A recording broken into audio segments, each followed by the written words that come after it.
Canto XI, Circle 6, The Heretics. Synopsis. The poets reach the inner edge of the sixth circle and find a great jumble of rocks that has once been a cliff, but which has fallen into rubble, into the result of a great earthquake that shook hell when Christ died. Below them lies the seventh circle, and so fetid is the air that arises from it that the poets cover for shelter behind a great tomb until their breath can grow accustomed to the stench. Dante finds an inspiration on the lid of the tomb, labeling it as a place in hell of Pope Anastasis.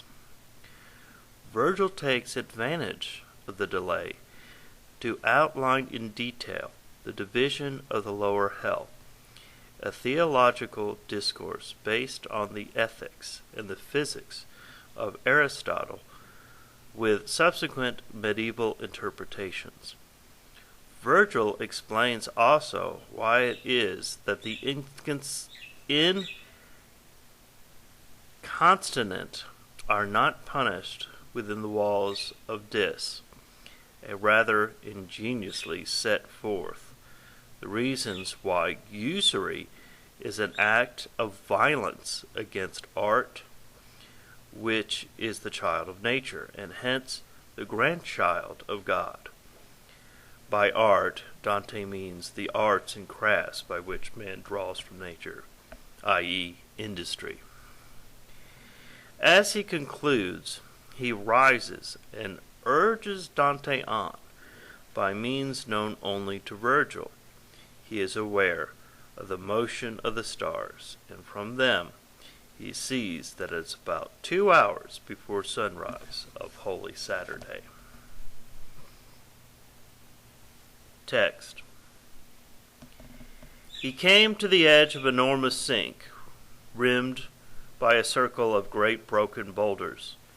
Here we found ghastlier gags, and here the sink thrown up by the abyss so overpowered us that we drew back, cowering behind the wall of one of the great tombs, and standing thus. I was inscription in the stones, and read, I guard Anastasis, once Pope, he who Pontius led from the straight road. Before we travel on the blind pit, we must delay until our senses grows used to its foul breath, and then we will not mind it, my master said. And I then, let us find some compensation for the time of wanting. And he, you shall see I have just that in mind. My son, he began, there are below this wall 3 smaller circles, each in its degree like those you are about to leave, and all are crammed with gods accursed. Accordingly, that you may understand their sins at sight, I will explain how each is prisoned and why. Malice is the sin most hated by God, and the aim of malice is to injure others, whether by fraud or violence. But since fraud is the vice of which man alone is capable, God loathes it the most.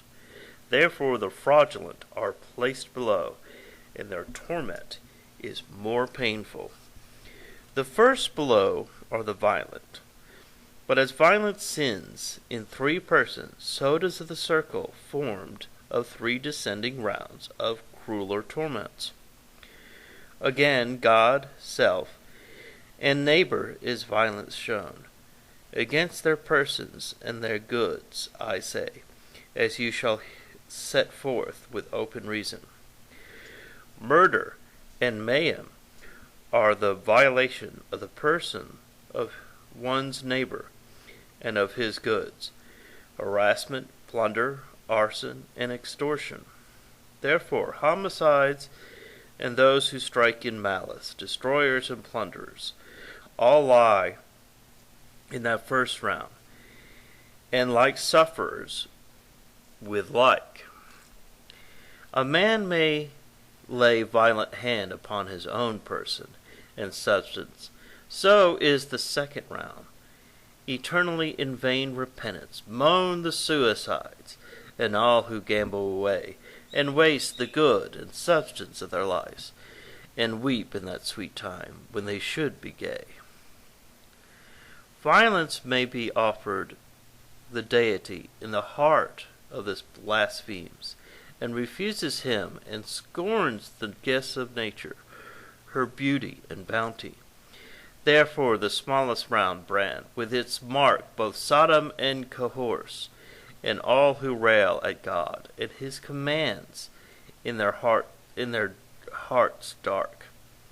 Fraud, which is a cancer to every conscience, may be practiced by a man on those who trust him, and on those who have reposed no confidence.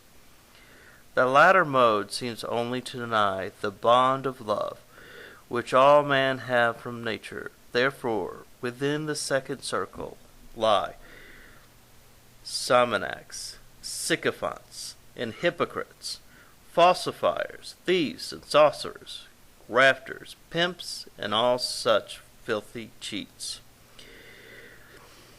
The former mode of fraud not only denies the bond of nature, but the special trusts added by bonds of friendship or blood ties. Hence, at the center point of all creation is the smallest circle on which dis is formed. The traitors lie in endless expiation. Master, I said, the clarity of your mind impresses all you touch. I see quite clearly the orders of this dark pit of the blind. But tell me, those who lie in the swamp's bowels, those the wind blow about, those the rain beats, and those who meet and clash with such mad howls, why are they not punished in the rust-red city if God's wrath be upon them? And if it is not, why must they grieve through all eternity? And he, why does your understanding stray so far from its own habit? Or can I be your thoughts are turned along with some other way? Have you forgotten that your ethics states that three main dispositions of the souls that leads to those offenses heaven hates? Incontinence, malice, and bestiality? And how incontinence offends God's least and earns least blame from justice and charity. Now, if you weigh this doctrine and recall exactly who they are whose punishment lies in the upper hells outside the wall, you will understand at once why they are confined apart from these fierce wraths, and why less anger beats down on them from the eternal mind. O sun, which clears all mist from troubled sight, such joy attends your rising that I feel as grateful to the dark as to the light. Go back a little further, I said, to where you spoke of usury as an offense against God's goodness. How is that made clear? Philosophy makes plain by many reasons, he answered me, to those who heed her teaching, how all nature, her laws, her fruits, her seasons, springs from the ultimate intellect and its art. And if you read your physics with due care, you will note, not many pages from the start, that the art strives after her by imitation. As the discipline imitates the master, art, as it were, is the grandchild of creation. By this, recalling the Old Testament near the beginning of Genesis, you will see that the will of providence man was meant to labor and to prosper, but usurers, by seeking their increase on other ways, scorn nature in herself and her followers. But come, For it is my wish now to go on. The wheel turns and the wain lies over Casras. The fish are quivering low in the horizon, and there beyond us runs the road we go, down the deep scarp into the depths below.